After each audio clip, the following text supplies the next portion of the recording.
ಏನು missed call ಅಭಿಯಾನ ಜನರೊಂದಿಗೆ ಜನತಾದಳ ಕಾರ್ಯಕ್ರಮದಲ್ಲಿ ನಾವು ಅಲ್ಲೊಂದು ಟಾಲ್ ಮಾಡಿದ್ದೀವಿ, ನೋಡಿರ್ಬೇಕು ನೀವು.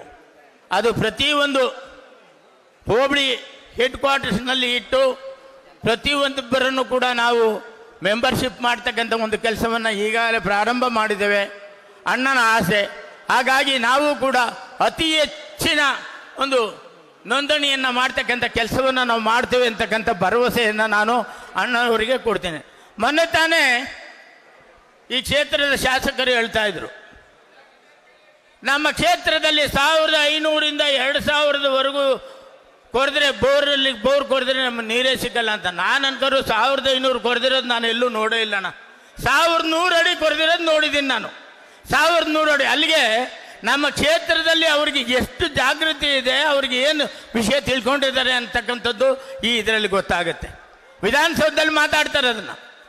1500ರಿಂದ 2000 ಅಡಿವರೆಗೂ ನೀರು ಸಿಕ್ಕಲ್ಲ, ಅದಕ್ಕೋಸ್ಕರ ನಾವು ವಾಟರ್ ರೀಚಾರ್ಜ್ ಮಾಡೋದಕ್ಕೋಸ್ಕರ ಋಷಭಾವತಿ ನೀರನ್ನು ನಾವಿಲ್ಲಿ ತರ್ತಾ ಇದ್ದೀವಿ ಅಂತಕ್ಕಂಥ ಮಾತನ್ನು ಅವರು ಹೇಳ್ತಾ ಇದ್ದಾರೆ. ಯಾವುದೇ ಕಾರಣಕ್ಕೂ ಕೂಡ KC ವ್ಯಾಲಿ ಇರ್ಬೋದು, HN ವ್ಯಾಲಿ ಇರ್ಬೋದು, ಅವರು ಅನುಭವಿಸ್ತಕ್ಕಂಥ ಕಷ್ಟಗಳನ್ನು ಹೇಳಿದ್ದಾರೆ. ಈಗಾಗಲೇ ನಮ್ಮ ಹರ್ಷ ಅವರು ಆಂಜನೇಯ ರೆಡ್ಡಿ ಅವ್ರನ್ನ ಕರ್ಕೊಂಬಂದು ನಮ್ಮ ಈ ಕೃಷ್ಣಣ್ಣನವರ ಜೊತೆಯಲ್ಲಿ ಪ್ರತಿಯೊಬ್ಬರು ಕೂಡ ಅವರ ಬಗ್ಗೆ ಅದು ತಿಳುವಳಿಕೆ ಹೇಳ್ತಕ್ಕಂಥ ಕೆಲಸವನ್ನು ಈಗಾಗಲೇ ಕೂಡ ನಾವು ಮಾಡ್ತಾ ಇದ್ದೇವೆ. ಇನ್ನು ಮುಂದೆ 2 ಸೈಂಟಿಸ್ಟ್ಗಳನ್ನ ಕರೆಸಿ ಅವರು ಹೇಳ್ತಕ್ಕಂಥ ಮಾತುಗಳನ್ನು ಕೂಡ ನಾವು ಕೇಳ್ತಕ್ಕಂಥ ಕೆಲಸ ಮಾಡ್ತಾ ಇದ್ದೇವೆ. ಯಾವುದೇ ಕಾರಣಕ್ಕೂ ಇಷ್ಟು ಮಾತ್ರ ಹೇಳ್ತೀವಿ, ನಿಖಿಲ್ ಕುಮಾರಣ್ಣ ಬಂದು ಇಲ್ಲಿ ನಿಂತ್ಕೊಂತಾರೆ, ಯಾವುದೇ ಕಾರಣಕ್ಕೂ ಋಷಭಾವತಿ ನೀರನ್ನು ನಾವು ನೆಲಮಂಗಲಕ್ಕೆ ಹರಿಸೋಕೆ ಬಿಡೋದಿಲ್ಲ ಅಂತಕ್ಕಂಥ ಮಾತನ್ನು ಹೇಳೋದಕ್ಕೆ ಇಷ್ಟಪಡ್ತೀನಿ. ನಾವೆಲ್ಲರೂ ಕೂಡ ಸೇರಿ ನಾವಿವತ್ತು ಕೆಲಸವನ್ನು ಮಾಡಬೇಕಾಗಿದೆ. ಪ್ರತಿಯೊಂದು ಹಳ್ಳಿಗಳಲ್ಲಿ ಇವತ್ತು ಎಲ್ಲೆಲ್ಲಿ ಅವರು ಪೈಪ್ಲೈನ್ ಆಗ್ತಾ ಇದ್ದಾರೆ ಅಲ್ಲಿ ಪ್ರತಿಯೊಂದು 69 ಕೆರೆ ಅಂತಕ್ಕಂಥ ಮಾತನ್ನು ಹೇಳಿದ್ದಾರೆ. 69 ಕೆರೆಗಳಲ್ಲಿ ನಾವು ಯಾವ ರೀತಿ ಯಾವುದೇ ಕಾರಣಕ್ಕೂ ಕೂಡ ಪೈಪ್ಲೈನ್ ಕೂಡ ಹದ್ದದಕ್ಕೆ ಬಿಡಬಾರ್ದು ಅಂತಕ್ಕಂಥ ಮಾತನ್ನು ಹೇಳೋದಕ್ಕೆ ಇಷ್ಟಪಡ್ತೀನಿ. ಜೊತೆಯಲ್ಲಿ ನಮ್ಮ ಅಧ್ಯಕ್ಷರು, ನಮ್ಮ ಈ ಕೃಷ್ಣಣ್ಣನವರು, ಹರ್ಷ ಅವರು ಎಲ್ಲರೂ ಕೂಡ ನಾವು ಸೇರಿ ಇಲ್ಲಿರ್ತಕ್ಕಂಥ ಪ್ರತಿಯೊಬ್ಬರು ಕೂಡ ಆ ಜಾಗಕ್ಕೆ ಭೇಟಿಯನ್ನು ಕೊಟ್ಟು ಏನು ಪೈಪ್ಲೈನ್ ಆಗ್ತಾ ಇದ್ರೆ ಅದನ್ನು ನಿಲ್ಲಿಸ್ತಕ್ಕಂಥ ಕೆಲಸವನ್ನು ನಾವೆಲ್ಲರೂ ಕೂಡ ಮಾಡೋಣ ಅಂತಕ್ಕಂಥ ಮಾತನ್ನು ಹೇಳೋದಕ್ಕೆ ಇದ್ರ ಜೊತೆಲಿ ಇಷ್ಟಪಡ್ತೇನೆ. ಆಸ್ಪತ್ರೆ ಬಗ್ಗೆ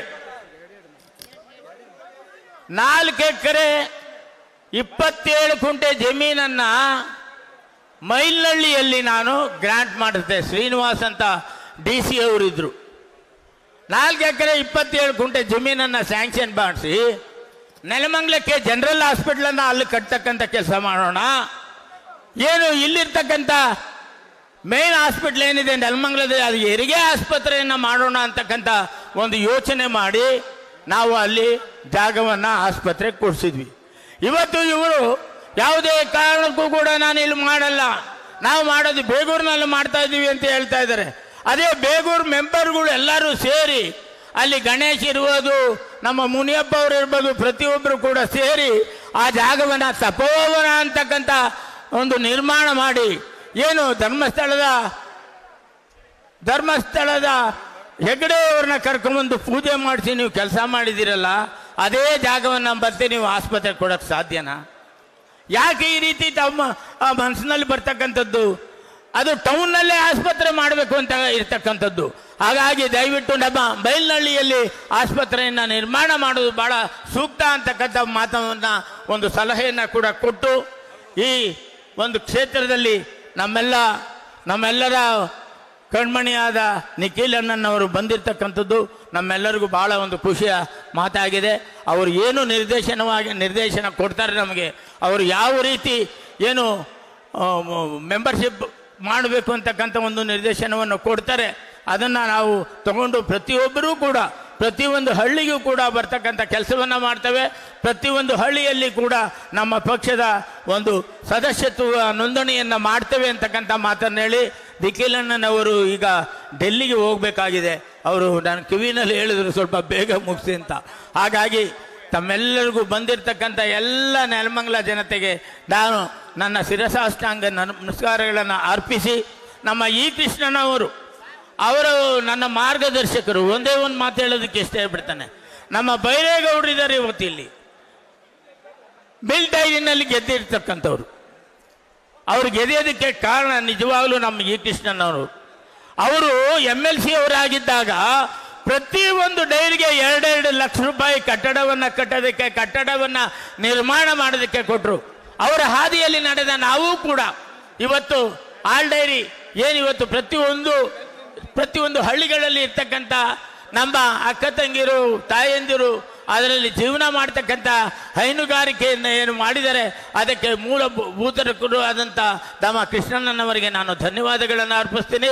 ಅದೇ ರೀತಿ ನಮ್ಮ ನೆಲಮಂಗಲ ಕ್ಷೇತ್ರಕ್ಕೆ ಅವ್ರಿಗೂ ಮಾರ್ಗದರ್ಶಕರಾಗಿ ನಮಗೆ ಆಶೀರ್ವಾದವನ್ನು ಮಾಡಬೇಕು. ಮತ್ತು ಈ ಒಂದು ಕಾರ್ಯಕ್ರಮಕ್ಕೆ ಬಂದಿರತಕ್ಕಂಥ ಪ್ರತಿಯೊಬ್ಬರಿಗೂ ಕೂಡ ವೇದಿಕೆಯಲ್ಲಿ ಮೇಲೆ ಇರ್ತಕ್ಕಂಥವ್ರಿಗೆ, ವೇದಿಕೆಯಲ್ಲ ಕೆಳಗಡೆ ಇರ್ತಕ್ಕಂಥವ್ರಿಗೆ ಪ್ರತಿಯೊಬ್ಬರಿಗೂ ನಾನು ನನ್ನ ಶಿರಸಾಷ್ಟಾಂಗ ನಮಸ್ಕಾರಗಳನ್ನು ಅರ್ಪಿಸಿ ನನ್ನ ಮಾತುಗಳನ್ನು ಮುಗಿಸ್ತೇನೆ. ಜೈ ಹಿಂದ್, ಜೈ ಕರ್ನಾಟಕ ಮಾತೆ.